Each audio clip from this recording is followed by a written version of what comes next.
A imagem que o indivíduo cria de si mesmo determina os comportamentos que desenvolve.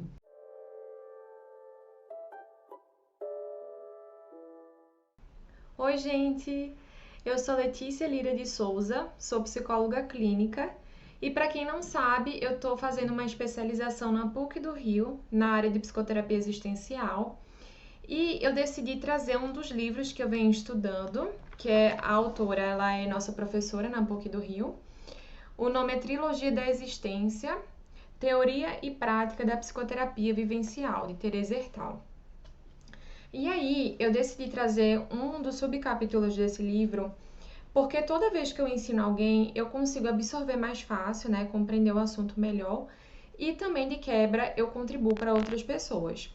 Então, eu decidi trazer um pouquinho de um subcapítulo que fala sobre a autoestima. Para falar sobre a autoestima, primeiro o livro discorre sobre o conceito de autoimagem, ou o que ele chama de self ou autoconceito.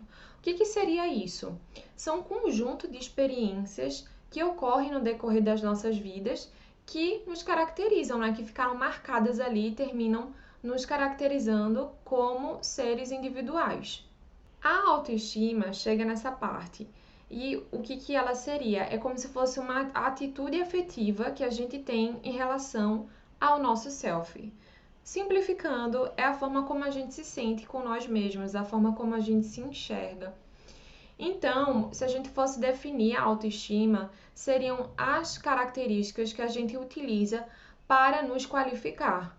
Por exemplo, eu me qualifico ou eu me defino como uma pessoa paciente, amorosa, simpática. Então, isso podem ser características que uma pessoa utiliza para se definir. Por exemplo, numa entrevista de trabalho, geralmente, nos pedem para nos definirmos, né? Quais são as características que a gente mais acha valiosa ou que a gente não gosta muito, né? Que seria nosso defeito. E a gente costuma se definir por um conjunto de características. E isso são adjetivos utilizados para se qualificar. Podemos estar mais ou menos satisfeitos com nós mesmos, e isso termina fazendo com que a gente exija um esforço menor ou maior de acordo com a expectativa que a gente tem de nós mesmos. Então, uma baixa autoestima pode acompanhar uma sensação de fracasso, de incapacidade, né? E pode também estar acompanhado de alto grau de depressão, de ansiedade. Assim como uma autoestima boa pode vir acompanhada de uma sensação de êxito, de que você é capaz, de que você já teve várias experiências que deram certo e por isso você é capaz sim de estar realizando aquilo. Então, a autoestima está muito relacionada com a forma como você enxerga as suas próprias capacidades e limitações. Trazendo uma situação mais perto da nossa realidade, a autoestima baixa ela pode afetar, por exemplo, quando uma pessoa se sente muito insegura e, diante de uma oportunidade de realizar um projeto na empresa em que ela trabalha, ela nem se dá o trabalho de fazer isso, porque ela já prevê comentários negativos, depreciativos, ou que senão ela não vai conseguir cumprir o prazo, não vai conseguir realizar de uma forma com qualidade esse trabalho. Então ela se antecipa e não se submete a esse projeto, não termina nem fazendo nada. Outra situação que costuma ocorrer bastante é quando uma pessoa entra no relacionamento e ela se vê como uma pessoa muito aquém, muito abaixo da outra, né? E ela não se acha boa o suficiente para estar com outra pessoa. Então ela termina se comportando, fazendo com que a outra pessoa sinta repulsa, se afaste de alguma forma, porque ela prefere que essa pessoa se afaste do que existir a possibilidade dela ser abandonada em algum momento. Então, assim, é como se todos os atos dessa pessoa concorressem para confirmar a forma como ela se enxerga. Ou seja, nós podemos ser os nossos próprios inimigos ou amigos eficazes que estão ali nos ajudando e cooperando para o nosso próprio crescimento. Essa autoimagem que eu tanto falo, que é a forma como a gente se enxerga, ela é composta pelo chamado self real, que é a forma como a gente realmente se vê, como a gente acha que é, e o self idealizado, o self ideal, que é a forma como a gente gostaria de ser. O self-idealizado, ele termina sofrendo grande influência do contexto familiar onde a gente cresceu, dos valores culturais, dos papéis sociais esperados pela sociedade. Então, o self-ideal, ele termina sofrendo influência das expectativas sociais. Às vezes, o self-ideal é tão distante da nossa realidade e tão inalcançável que isso pode gerar adoecimento diante dessa discrepância entre aquilo que a gente é e aquilo que a gente deseja ser.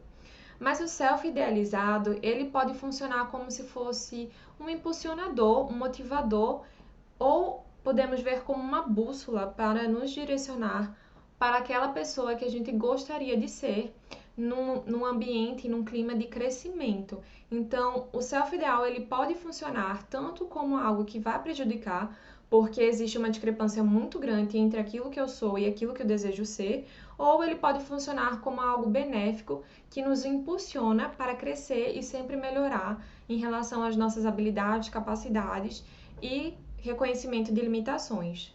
Algo que também pode ser muito prejudicial para a gente é quando a gente se enxerga, mas na realidade nós não somos aquilo naquele momento.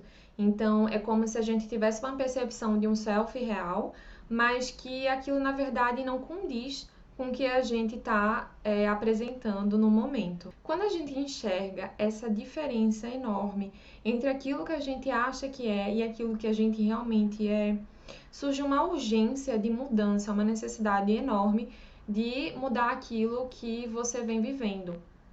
Sendo que a mudança não é tão simples assim. A mudança, ela vem junto com um sentimento de ameaça, porque você, querendo ou não, está saindo de um lugar em que você conhece, em que você já está ali, já sabe exatamente o que vai acontecer, é como se fosse um ambiente mais confortável, mesmo com toda a situação de sofrimento que você possa estar vivendo, e você vai sair dali para um lugar desconhecido, um lugar em que você não conhece, em que você não sabe muito bem como vai ser se eu mudar. Então, a mudança, ela pressupõe a necessidade de você assumir responsabilidades, de você ser uma pessoa autônoma, independente, e isso sim pode ser assustador em algum momento. Todos nós temos essa necessidade básica de manter a forma como a gente se enxerga, que seria o nosso autoconceito.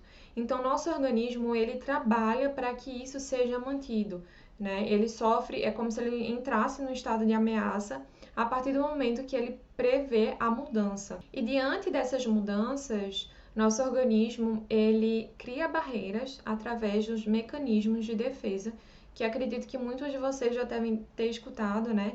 Então, muitas vezes, diante da realidade, de você se deparar com uma dor, algo que é muito diferente daquilo que você imaginava, nós podemos levantar barreiras como agressividade, você desconversar, olhar para o outro lado. Eu até estou pensando em fazer um vídeo sobre essas formas que a gente tem de se afastar daquilo que traz dor, daquilo que é real. Então, nosso organismo está sempre voltado para manter o estado original e não mudar. O importante é termos consciência das nossas limitações e daquilo que a gente é capaz. Ou seja, que nós tenhamos consciência entre a diferença dos atributos que a gente acredita ter e o que a gente realmente tem. Essa consciência nos ajuda no enfrentamento da vida e também nos faz perceber o que a gente quer naquele momento. A gente quer mudar, a gente quer continuar da forma como a gente enxerga. Qual seria o nosso ideal alcançável e concreto? Segundo Teresa Ertal, que é a escritora desse livro que eu mostrei para vocês, a mudança é possível, ela é difícil, mas é possível em relação a ter essa consciência. Ela pode ser feita não só com terapeuta, mas com alguém de importância, de afeto, em que você confia, para que você consiga perceber quais são os pontos que estão ali diferentes, discrepantes daquilo que você imagina sobre si. Aceitando-se, não será mais necessário ser indispensavelmente aceito. Ou seja, a partir do momento que você começa a aceitar não só seus aspectos bons, mas os ruins, você começa a entender como você agiria diante das situações, você começa a ter mais autonomia e não precisar tanto da aprovação dos outros ou atender às expectativas dos outros.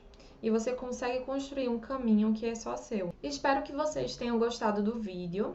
Se esse conteúdo foi relevante para vocês, por favor, curtam, compartilhem, se inscrevam no canal, porque isso me ajuda a encontrar outras pessoas que talvez também precisem desse vídeo. Se vocês quiserem me seguir no Instagram, @psicologa.leticialira.